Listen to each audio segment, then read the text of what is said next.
And thank you, everybody, for coming today. I was really excited to be invited to come talk to you about the world of open and the experiences that I've had with it.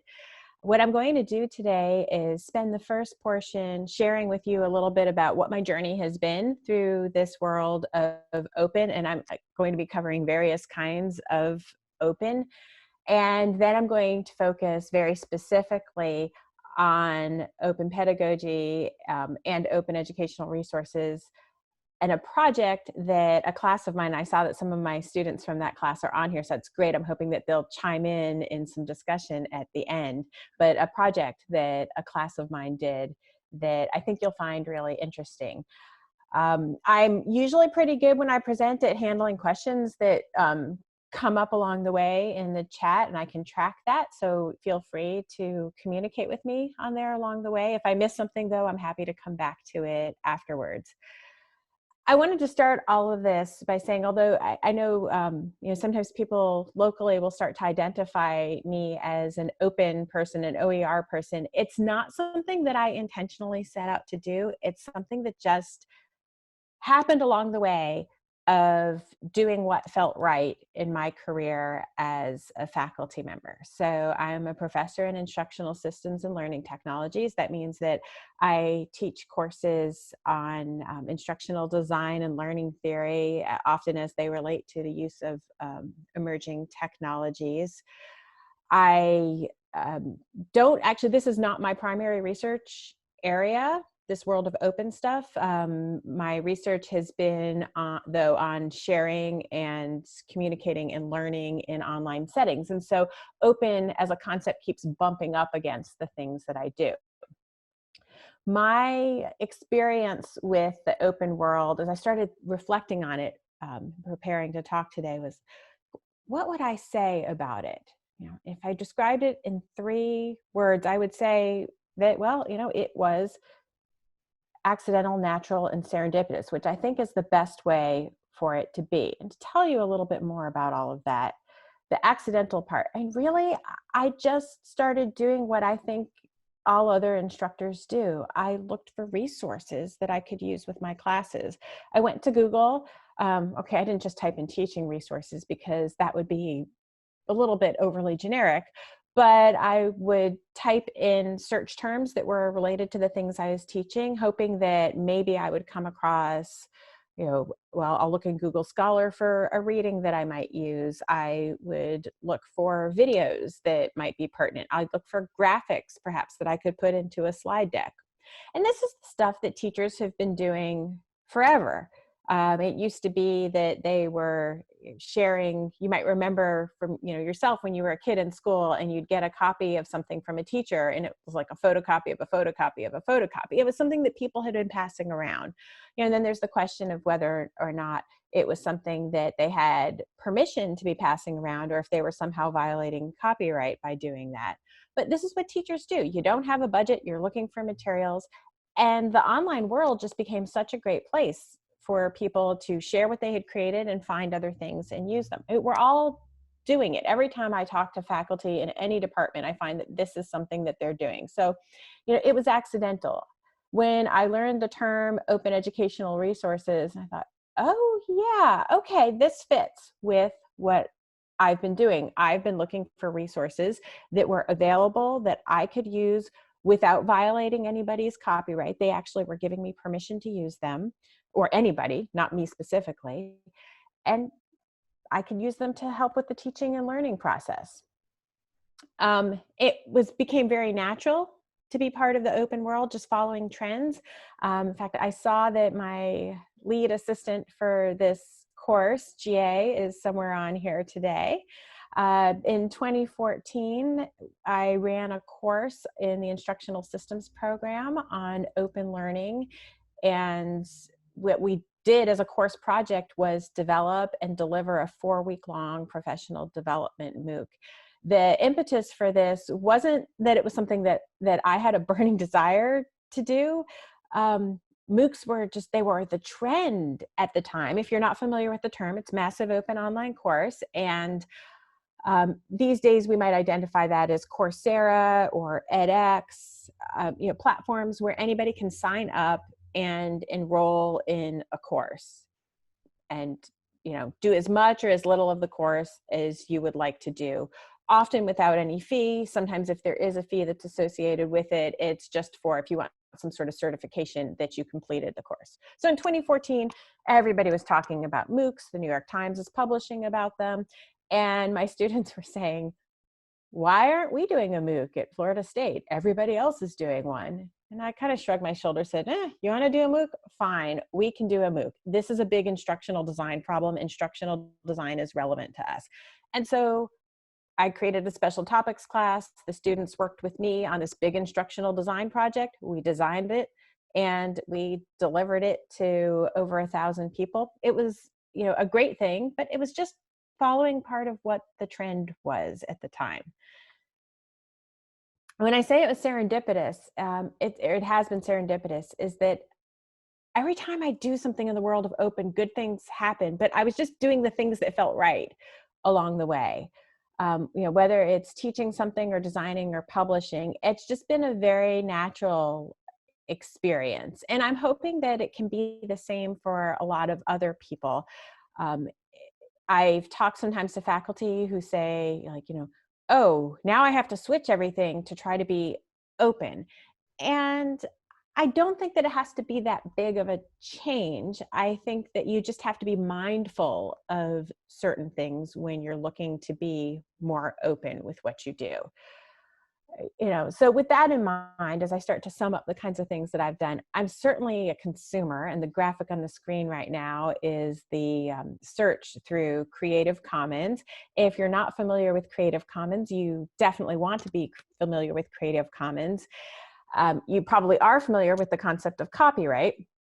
And what Creative Commons does then is allows you to actually decide the ways that you want to share and give permissions to other people to use your intellectual property.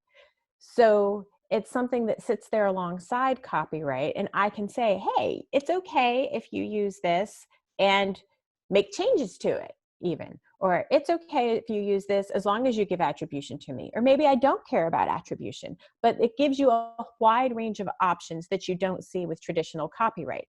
And this little portal here is one of many that are out there where you can search for content that you are free to reuse. And once you understand this licensing system, you can go in and figure out oh, I could take and use this for my class as is. I don't have permission to change it, or, oh, I actually have permission to change this and make it directly relevant and personalized for my class. Isn't that a great thing? I mean, if somebody else has already done a lot of the work, I'm not going to recreate the wheel, but I will build on top of that. And finding resources where you can do that for your classes is just such a time saver, such a wonderful thing.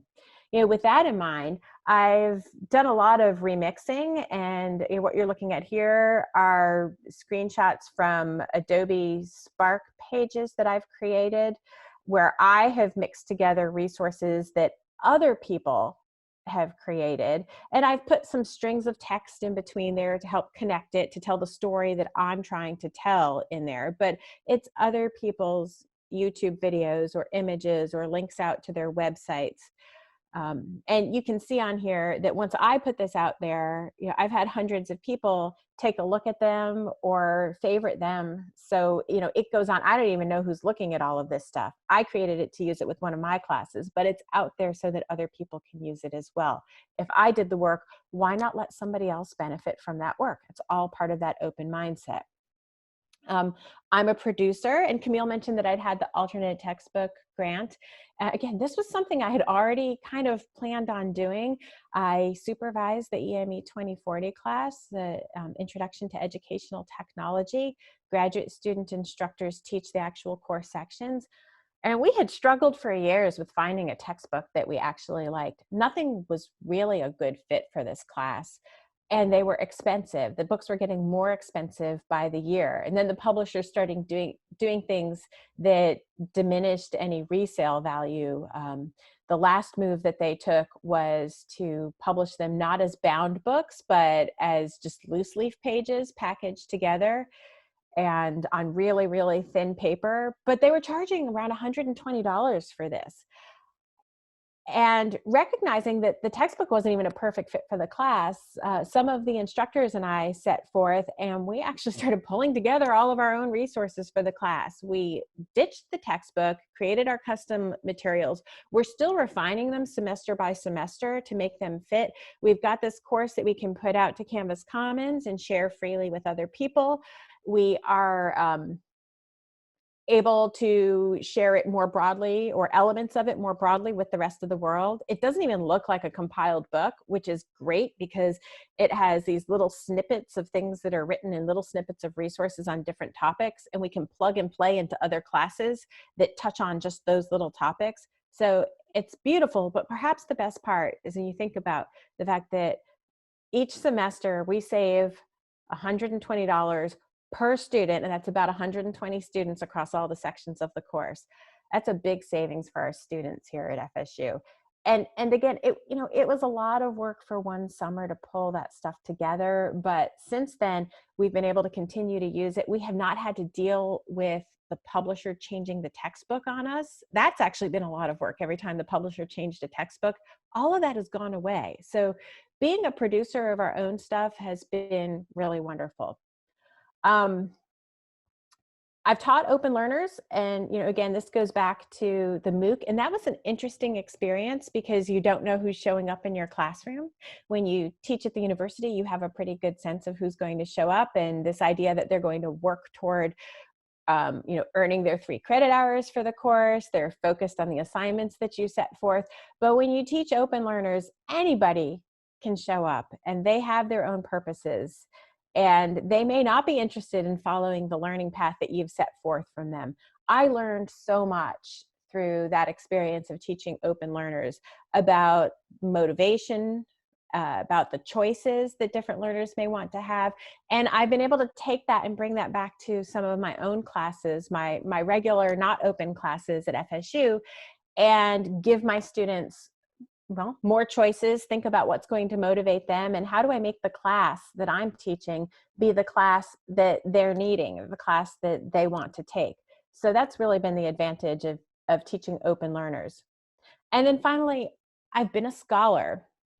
As I mentioned at the beginning, this whole world of open is not where my main scholarly interests lie, but I've had the opportunity coming off of these projects to publish about them. There's been some interest in what's happened as we designed our OER for the undergraduate course, or some publications that came off of that MOOC course that my students and I worked on. You've got some screenshots of those here, and you'd see that 2 of them ended up in open access journals, which is also a pretty wonderful thing to be able to share that freely. And although I certainly don't publish exclusively in open access journals, I like it very much as an ideal. I find that it's often not practical or fully aligned with where my career is going. I felt really strong about, for example, the 2 pieces here that are open access. They're very much practitioner pieces, and I want that stuff to be open because I want other practitioners to be able to see it. That is a tremendous value in the open world. So as we think about this, the basic concept behind this open world is sharing. What can I share with other people, and what's been shared with me that's been of value? When people share things with me, I want to make sure that I'm giving proper attribution to other people. It may go down a path. You shared with me, I shared with the next person, and so on. But I need to say not just, oh, hey, look, I have this great thing to share with you, but I have this great thing to share with you that I got from this other source. And when people get upset about sharing, it's because credit was not given to the original source. People who have something and share it get upset when they find out that that person they shared it with shares it on with the next person and didn't say, hey, this person did a lot of work. I get it, because you spend a lot of time investing in something and you want to know that others recognize you for it. But that brings us to this underlying challenge with it all, which are issues of intellectual property and ownership. I like, they go hand in hand, but I like to take them apart because ownership becomes this technicality of copyright and who can sell something if they're going to sell it, or who's profiting off of it. But if I think about intellectual property, I start going back to the origins and the authorship and all of that. And I find that more often than not, that's really the issue that people have with sharing. It's not ultimately whether or not they own it. It's whether or not some attribution is given back to them as the originators of that that piece of work, whatever it ends up being. So with that in mind, I'm going to start talking about what I do with students and this idea of open pedagogy. We hear about open educational resources a lot. We hear about open access publishing. The term open pedagogy isn't used quite as frequently. And people go back and forth on the definition of it, but basically it means that we're engaging students in openness. And this can be at a really basic level of just bringing in OER into our courses. And once we have those as educational materials, we've created things that our students may have rights to keep their own copies of, that they have rights to perhaps make modifications of the copies for their own purposes. If they're aware of that, they're not always aware that they're being served up OER in their courses when that happens. But open pedagogy can really go a lot further than that, and it can be tied into what the students are actually doing in the classes. And I like to push it to that further level. I like to find ways to engage my students so that they're not just consumers of everything, but they're producers as well. And they see the way that they can be participating in this sharing economy, that they have a purpose in it all. They have a voice in it all. It's a very empowering thing when you think about it. And a lot of people will initially say, but I'm just a learner. I'm new to this. I don't have anything to share. And, maybe at the very beginning, you don't have that much to share, but I think that you get there. You will get partway there during my class. You will get even further along that path during your career. And you will be able to transfer this idea of sharing what you know and what you can do with other people to other realms of your life, where you may have a lot more expertise in the subject matter than you do in this class that you're taking at this very moment. So in that sense, I like that idea of modeling for other people what this whole sharing idea and open is all about, so that they can take it and use it really throughout all aspects of their lives. And that brings me to the concept of renewable assessments. If you think about assignments that you have done for classes, and I know that you've all done a whole bunch of these because I have too, many of them fall under the category of what would be called a disposable assessment. It has no purpose beyond the class. It has no purpose beyond the assessment. It ain't like all of the multiple choice tests that you have taken in your life. Have they really lived on in your lives in a meaningful way? Or did you just prepare for the test, take it, get your grade, and move on? And think about papers that you've written. Who was the audience for that paper? Is it your instructor? Did you cynically think to yourself, because I know people do this, I've heard people say, I'm going to put an expletive somewhere on page 7 of the paper to test if my instructor is even reading this. You spend all of this time as a student writing this paper, and you wonder if somebody spends a sufficient amount of time reading it. And is it just that one person? And then what do you do with it? Do you save that paper? Do you delete it? Do you worry about where the file is? I know people who've saved everything they've ever done for school. I don't have any of it at this point because it really was disposable. The things that I have are the things that lived on. So I have copies of my master's thesis and my dissertation, and I have copies of films that I made as an undergraduate that were displayed in places that had a bigger audience and bigger meaning. And that gets to this point of renewable assessment. So when we engage students in renewable assessments, we're asking them to create something that lives on beyond that process, that time in the class, something that can be shared and used by the rest of the world. And this is a quote here that comes from David Wiley. If you're not familiar with his work, he's a great person to follow. He has blogged a lot about his thoughts on open over the years, and he's not the only person talking about it, but he certainly puts a lot of ideas out there. So seeing what he has to say about it is worthwhile. I encourage you to check him out. And he pushes this idea of renewable assessments, that we should be asking students to do things that are worthwhile and that have greater purpose than just that class and just assessing their learning. So with that in mind, I want to introduce to you the OER on OER project. And this is what my students were working on this spring term. This was for a graduate class in Instructional Systems and Learning Technologies, OER and Open Learning. And the students in the class were learning about OER and about this broader concept of open learning. We covered all sorts of topics and they're related to open. And we talked about like open universities and how they function, which isn't directly related to OER. So we were covering the idea of open broadly. But then we had a project.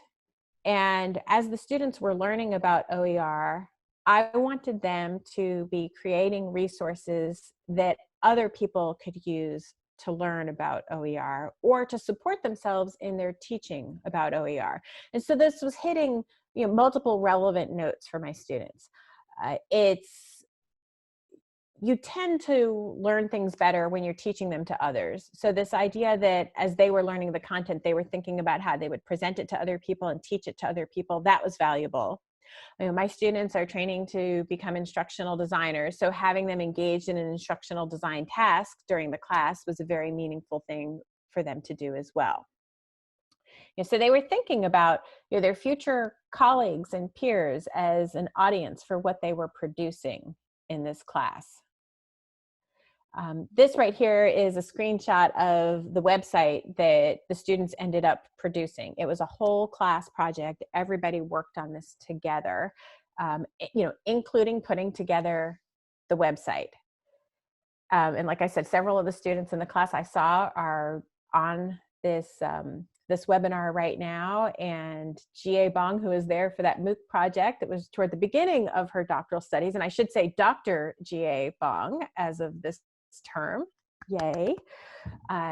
She was my TA for this class this past term, and she put in a lot of hard work helping to guide this project with me.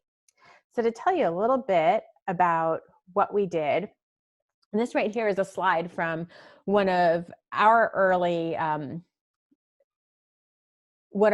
presentations during the class. This was an online class, and so I put together a slide and presented to the students to talk about what it was that we were going to work on. And we set forth to create this instructional resource that was going to help instructional designers understand how they could use OER and how they could create and share their OER. So really across this whole spectrum of doing things open in the educational realm. And with that in mind, we knew that instructional designers don't understand this. They, can I use this? Is it okay? Can I share this? What will my employer say? I don't know what my options are for it. So we wanted to help people learn what these options were. We also wanted them to start to think about how they could build on what other people created, because in the instructional design world, we do so much where we recreate the wheel. We say, oh, I need a widget that does this. I see 5 over here. They're nice. I'll get some inspiration from them. Okay, now let me build my own. Why not grab one of those and build on top of them? Well, of course, sometimes there are ownership, intellectual property issues that would prohibit us from doing that, but sometimes not. My hope is that this new generation of instructional designers that we're graduating are going to put a pushback on their employers and their peers to be engaging in more open work to the extent that it is possible. And so we defined our audience as instructional designers, other instructors, and then broadly anybody who wants to learn or teach about OER. We thought that those were the people who might find the resources that we were developing and then collecting together to display on our website, and on across a couple of other platforms as well. Those are the people who we were trying to reach. So we set forth some learning objectives for the project that we were developing, and this guided us in terms of the content that we were going to work on. So it started out with a really big brainstorm. We're going to do this project, and we have to figure out, what do we even need to create? What do people need to know? It's an instructional design problem, basically, but that's authentic to our field. The new layer that we added on top of it in this class is, how do we solve our instructional design problem, both by taking advantage of items, OER, that exist in this area that would allow us to do modifications while giving appropriate attribution. So us learning how to use appropriately other people's OER, adhering to their Creative Commons licenses, as well as creating our own and putting appropriate Creative Commons license on it, and thinking carefully about how we're going to share this with other people so that we can really maximize their use of it. And we thought through like all the different things that might be relevant for instructional designers in all of this. So it's designing and developing, choosing licenses, how we're going to share your stuff, how you're going to track and evaluate, because everybody wants to know the bottom line on everything. These are the key phases that we set forth to work through. Now, this was an interesting semester, wasn't it? Interesting is quite a word there. It can take on a lot of meanings depending how you say it. And we started out with this idea that, well, we had to plan. What are we going to do? GA and I had like a basic framework for what we were going to do, but we wanted to leave a lot of space for the students to say what we were going to do. This is a tough place to be as an instructor, actually, because you step back and you worry that you've stepped back too much, and you watch carefully so that you know when you step back in, or where you need to put more supports in place, or where you forgot to put a support in place, and now you got to go in and try to build it back up again. So we wanted the students to feel ownership over this. It's their renewable assessment. So we had a lot of conversations in our class, a lot of brainstorming about, what form would this take? What's the content going to be? What are all the different sub areas of the content? Sign up for different pieces of it, because although we were doing this as a collective, we clearly were not going to design every little sub piece of it as a collective. That wasn't going to work.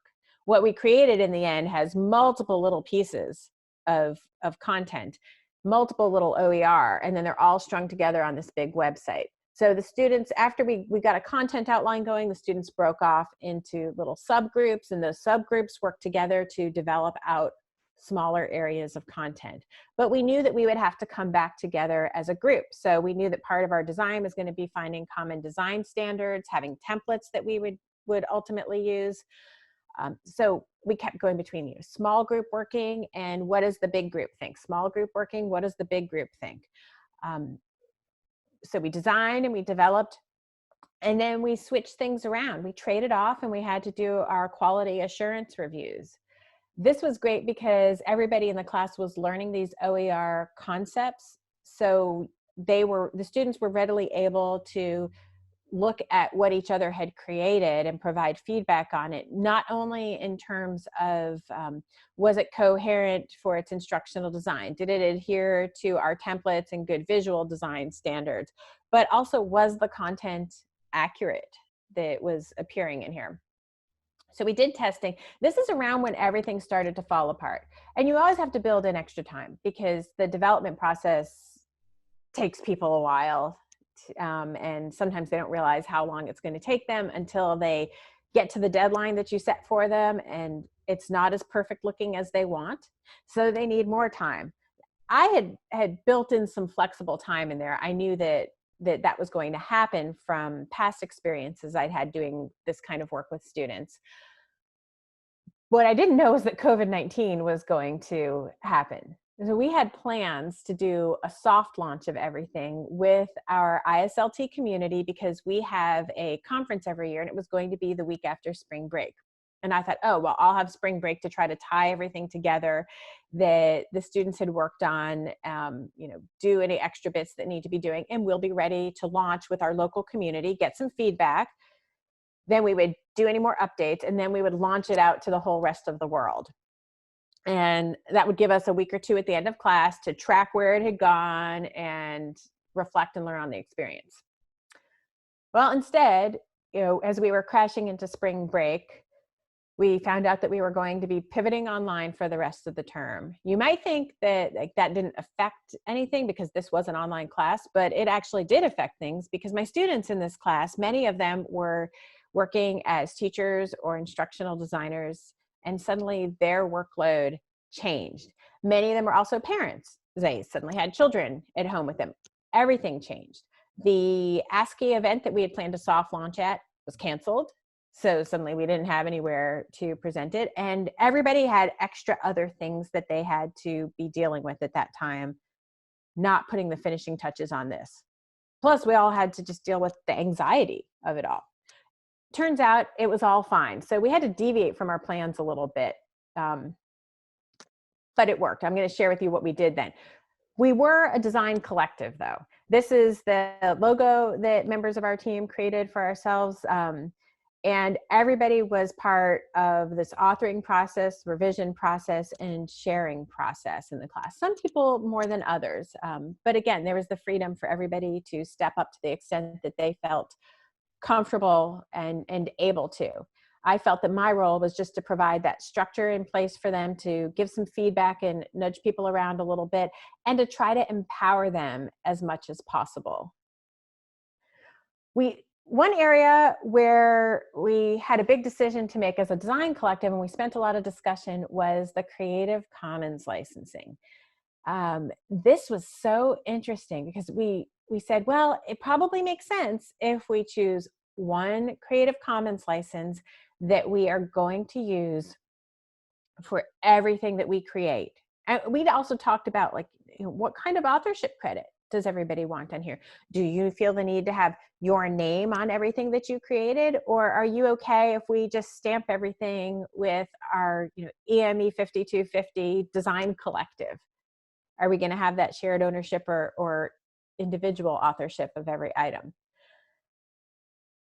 And it brought out all of the emotions and the baggage that people have about authorship and intellectual property, and worries both that somebody else is going to try to take credit for something that I did, pass off something that I did, as well as worries that somebody is going to take what I did, modify it for the worse, and keep passing it along with my name attached to it. That led to us having some pretty interesting discussions about what happens when you share things in the world and what degree of control you do have or you don't have. And thinking about how we perceive this as producers, which was the context we were grappling with, versus how we perceive it when we are consumers, which is the position that we're very used to being in all the time with this. In the end, we chose to be pretty free with sharing this. And we have attribution on the website where everybody is listed on there, but people's individual names are not stamped all over everything that they created. And everybody was pretty okay with that we were just going to have a class identity with it all. And our hope really was that other people were going to take what we created and not just use it, but potentially build on it, adapt it so it would be useful for whatever their teaching and learning context was. What you're looking at now is a graphic that somebody in the class created to use while we were sharing this on social media, which is where we got to really just at the end of the semester. We were behind our desired timeline, although that was okay. And we did do some basic sharing. We knew at that point that even if we didn't get to robust sharing and being able to really track everywhere that our resources went during the time of this class, that there still was going to be opportunity after the class as the class closed, there was this sense that, hey, we have created something that lives on beyond us. And individual members of the class were saying, I plan on sharing this with this group that I belong to. Like, I know that one of the students who's in the class is going to be doing a workshop at FSU for PI, the Program for Instructional Excellence, for all of the graduate student instructors. And she'll be doing that sometime in the next few weeks. And the topic is OER, and she's going to be sharing everything that we did in this class with the other instructors. So again, it is living on, even though the grades are in, the class is over, and we don't have to function as a group anymore. Now, I mentioned, and I brought in the whole thing about the discussion that we had about the Creative Commons licenses and what we were going to do with it. It tied back to this idea of to truly be open. What does that mean? And it meant that we weren't just going to create something that other people could passively use. We wanted to create something that other people could remix in ways that were relevant to them. We wanted them to be able to adapt it to their own purposes. So our website has not only the more polished versions of everything that was created, but also files that people could download and have the ability to, edit, or different parts of things that were deconstructed so that you could take little snippets of it more easily. I'd say we didn't get there perfectly because, again, time became a huge issue for us in the end, but that's where it was in our hearts. And I think that was an important lesson for everybody to learn, that you can create a compiled version of something, but its sharing utility is limited. When you create and put out that compiled, polished version, but you also give some of your raw source materials to other people, you really are making it easier for them to build on and do great things. So the pivot and punt, what happened with COVID-19 for us? I wanted to share this also because I actually love what happened in this class in the time of COVID-19. We lost our event for the soft launch. That was pretty awful. But it just so turns out that undergraduate class I was telling you about that I'd had the alternative textbook grant for, the Intro to Educational Technology class, had to pivot online, and OER was a topic that was coming up toward the end of that class. So we decided to take what we had been preparing and offer it to that class, because those instructors were scrambling for what to do and what to use to teach their students, because they weren't going to be in the classroom with them. Some of the students in the OER class, we created slides and put on some Zoom sessions for those students, the undergraduate students. And then we made our resources available to them, and they could poke through, and we asked them to give us some formative feedback on all of that. But it gave an authentic opportunity to really try to use it. And as I said, a lot of my students were having time struggles because they were working as teachers, they were working as instructional designers, and their job duties were changing as they had to pivot online. And I thought, well, what an opportunity this is right now. Everybody's scrambling to reorganize things for classes. And that has included figuring out what they were going to do with the instructional resources that they were using. Right? We've gone from things like, oh, I could take my DVD and pop it in the classroom and play it for the students, to what is there online that that already exists that my students are going to be able to watch.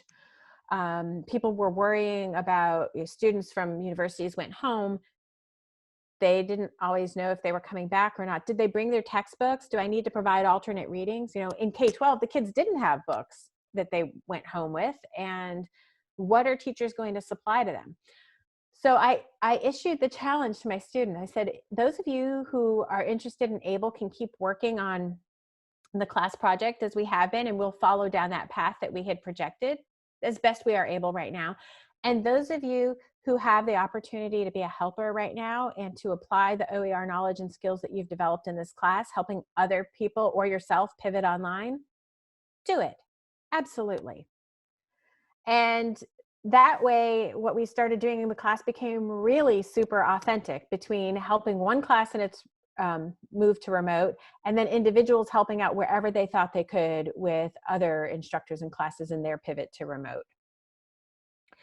Fortunately for me, my final assessment for the students in this class was to put together a portfolio of the work that they had done on the project. And I had intended this to be, their opportunity for reflection, and also a way for them to think about it, not just in terms of these neat little products they had where they could say, oh, I created a video on using Creative Commons licenses, but also so that they could think about, like, oh, I gave somebody else feedback on what they were developing and that was valuable. Or I figured out how we were going to put the Creative Commons licenses in a visible spot on the things that we were creating, and that was a valuable thing.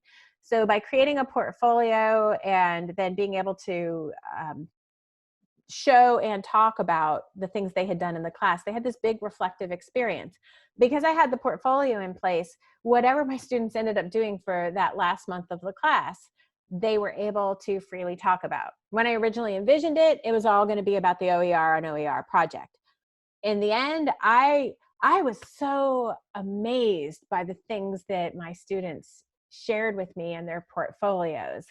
The ways that they had helped themselves or helped other teachers using OER was just tremendous. And some of them took to saying, like, I have a problem right now. Sometimes it wasn't just saying, like, oh, I'm going to help you find something that'll teach this so you can plug it into your class. Sometimes they were doing things like, oh, now I'm going to ask my students to use this tool. My students don't know how to use this tool. I better create a tutorial for using this tool. If I'm doing this, a lot of other people are probably doing this. So why don't I take this and not just like stick it into Canvas for my class where nobody else is going to see it, but why don't I go ahead and put it on YouTube and then start tweeting it out and hashtagging it all over the place so that other instructors can use what I created. So when I read about those things that my students were doing, I thought, oh, what a win. I have accomplished what I set out to accomplish in this class. It felt really good. So when the class ends, how does the project live on? And this was a conversation that we started to have at the very end of class. This term, more than any other, people really wanted the term to be over. And yet we recognize that so many of us in this class had extensions that were living on with the project. Like the student I mentioned who is going on to give the presentation, the webinar later this month, and people who said that there were groups that they knew they wanted to share the resources with. But we also talked about maintenance. Do you all still want to develop this? Do you want to be in charge of maintaining it? What's going to happen? I have the email address that is affiliated with it. And if people give feedback on it or have questions, et cetera, I'll be able to continue to address that. But what my students said, and I loved seeing this, was that they thought this would be a great starting point for the next class, the next time I teach it. And they would like the next class to revise what they've done and build on to what they have done and share it further. So, as I start to wrap all of this up, my experience with open pedagogy in this context, and really every other time I've tried this, is that it was really important to be a project manager as an instructor. I did a lot in terms of setting things up and getting my students immersed in the content at the beginning, but in the end, I sat back and they worked through it, and that was necessary for them to take ownership of it. This idea then that they had to, not just create something for me, but for a broader audience, like that was a responsibility for them, and that was a motivator to do a good job. It also was a little bit scary for some people, but we have to confront these fears in our lives if we're going to be successful as instructors and as instructional designers. Everything takes more time than you expect. So if you're an instructor who plans on doing something like this, I would say build 2 versions of your schedule. There's the one that you share with students with those deadlines, but don't tell them where all the fudge space is in the beginning, and know where it is and know where you can just say, okay, we're going to take an extra week here. It's not going to be a problem. Know what you can take out, know what you can condense. Not everybody's going to contribute equally. You're going to have students who are really excited about this and will go above and beyond. Other people who are really nervous. I had people who said, I don't know anything, so what could I possibly share? And I had to work with those students to help them really see the opportunities that were there for them, and that the knowledge they were developing was relevant. That, like, think back 10 weeks. Would you have found what you know right now valuable? Probably. So if you share it now, this is going to be something that somebody who knows nothing about it is going to find valuable. It's a good thing. But definitely part of that project management was helping the students who were following find the spots that they could lead and giving them some ownership in all of that. So trying to sum up some big ideas here, because I encourage other people to try renewable assessments in their class. It doesn't have to be as big as this, and it could be, on a much smaller approach, but you can encourage students in a class to create resources that their fellow students might use, and even something as simple as create your own study guide for a class. And that could be a living, breathing document, because the next term students could continue to develop it. You might go in between terms and strip some of it out, but leave some of the framework from past students. Or you could ask a class at the end, what was useful and what was not useful? Where are the holes? Leave comments for the next class.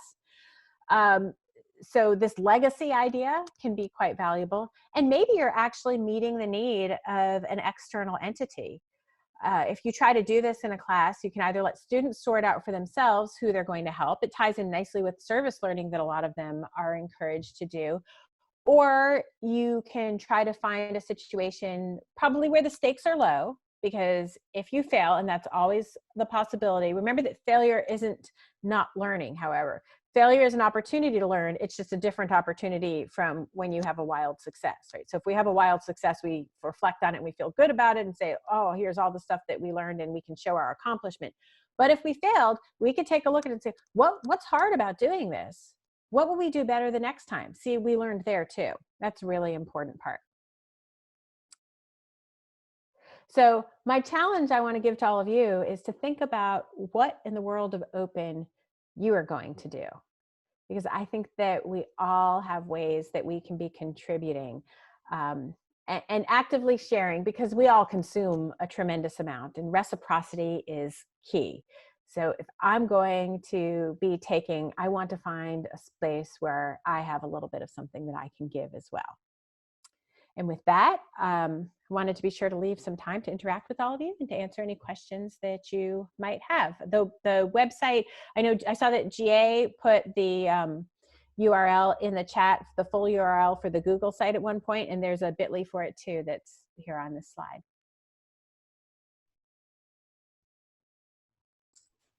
All right, thank you, Dr. Dennen. That was really great and informative and insightful.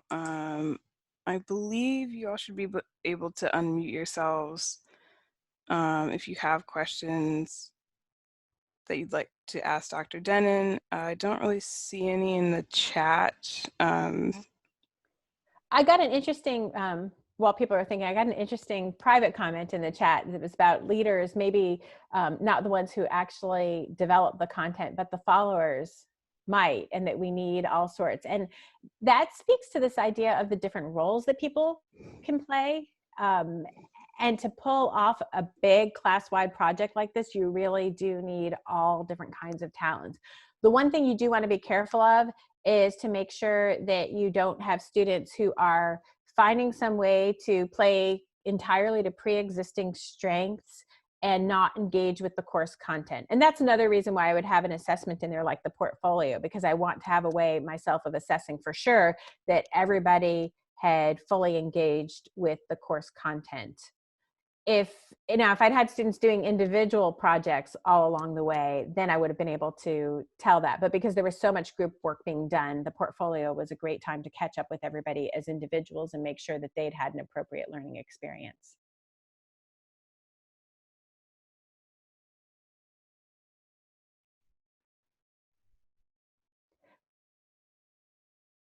I will also tell you that as daunting as it feels, and every time I do something like this, whether it's been the alternative textbook, this OER and OER, doing the MOOC, there's partway through it that I start to think, oh my goodness, what have I done? What have I started? But by the end, I am always so excited and proud of what my students have created that I start thinking that it's a really great idea to do it again.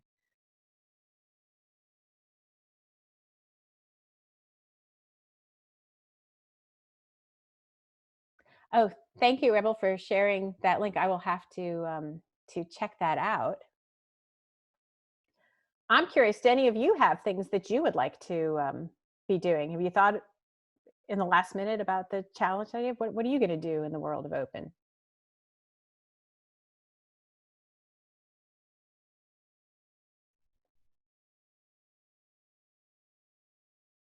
I think we're really lucky at FSU that we have a lot of resources and support and opportunities for all of this. And they didn't pay me to say this, but our librarians are really super awesome, and they are such a knowledgeable resource. Whenever I've had questions and I shoot an email over to somebody, I get a response and resources right away, and that makes it a lot easier to try these things out as an instructor.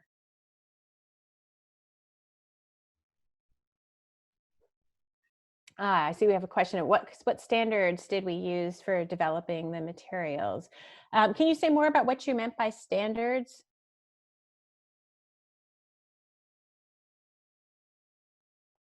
So it can be interpreted in a number of different ways. And we set up forth our own design. So, okay, did we use QM or anything like that? Not explicitly, but we did take a look at all of that, and we had conversations about accessibility. The site actually has a section on it about accessibility and OER. That was a topic that a few of the students wanted to undertake, and it was a really important topic.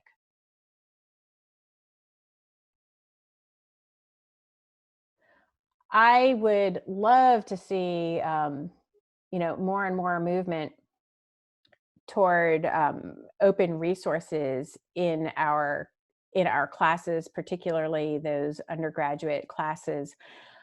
I think that it's an option that a lot of faculty just don't understand right away, and it also sounds like it's going to be a lot of work.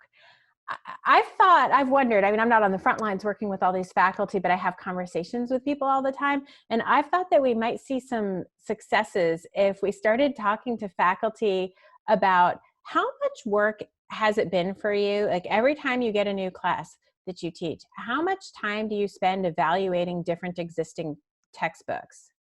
And then how much time do you spend telling your students, like, use this part, not that part? And then when the textbook publishers put out a new version every 3 years, how much time do you spend figuring out like how the page numbers have changed? What critical part that you've tied into an assignment have they changed or moved, omitted, like all sorts of issues like that that come up, because that actually takes a lot of time.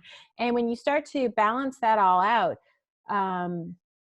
using resources that you can get from elsewhere and building on them to customize for yourself, or making that investment in building things for yourself and then sharing them with other people, locally as well as broadly, because locally you can create things that are really customized and work well for your department or program. And that's super valuable.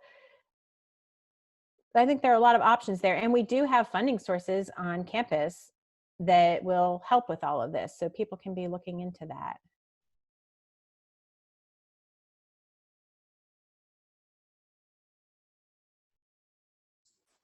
I see a question about if you used OER to create the OER, like what was it like using other materials that might have had other copyright?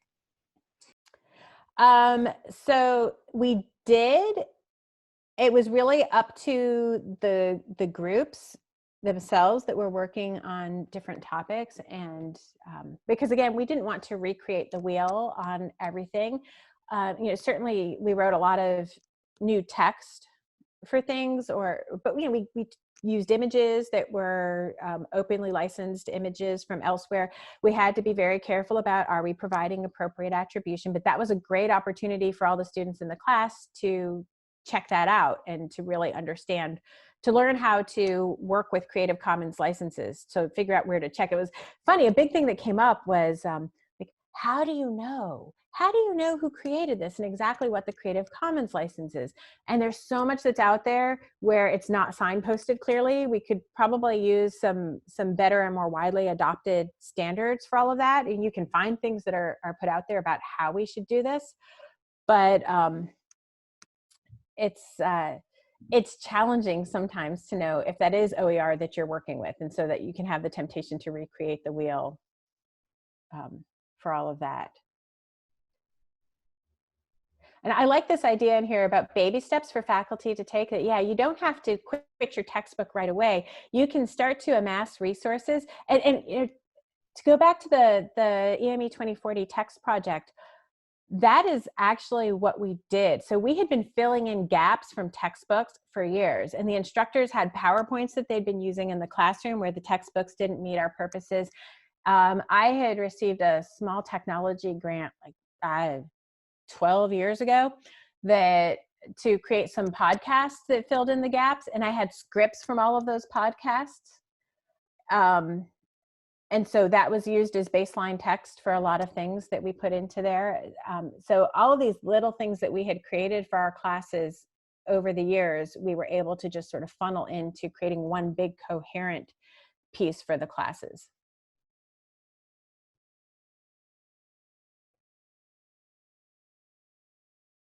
I do think, I see we've got a question here about, you know, what are the publishers doing, amping up text with PowerPoint, et cetera, to fight against OER.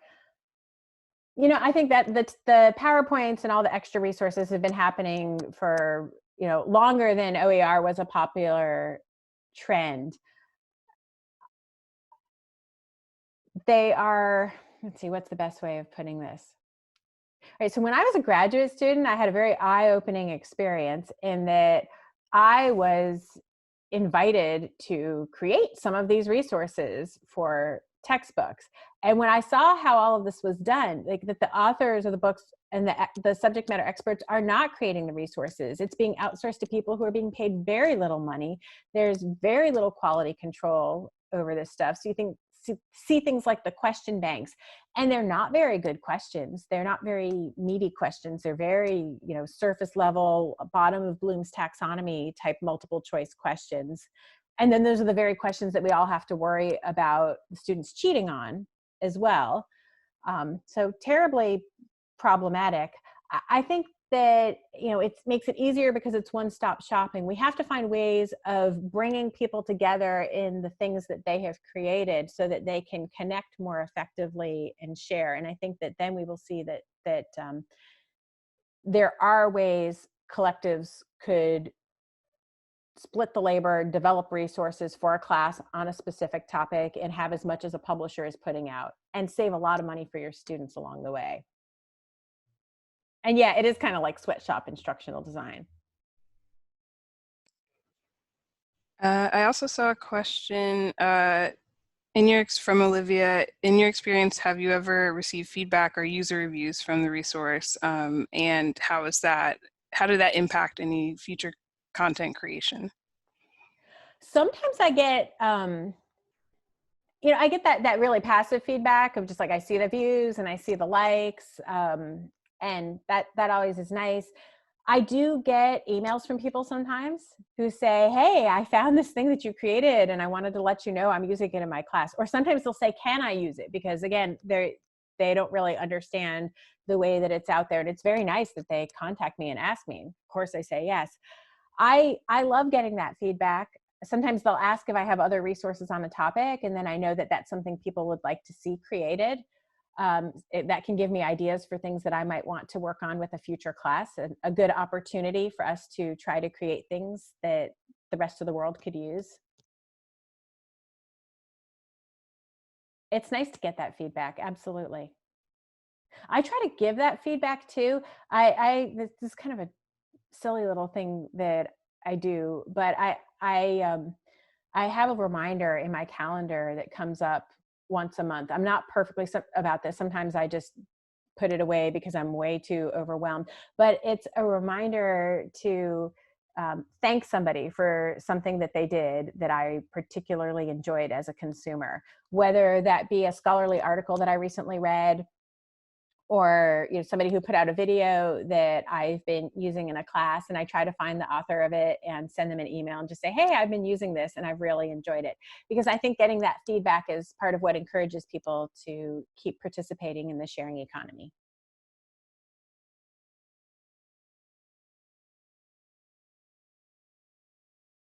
And yes, contact Camille and all of the librarians, because they will help you and be such a great resource for anything that you want to do in this area.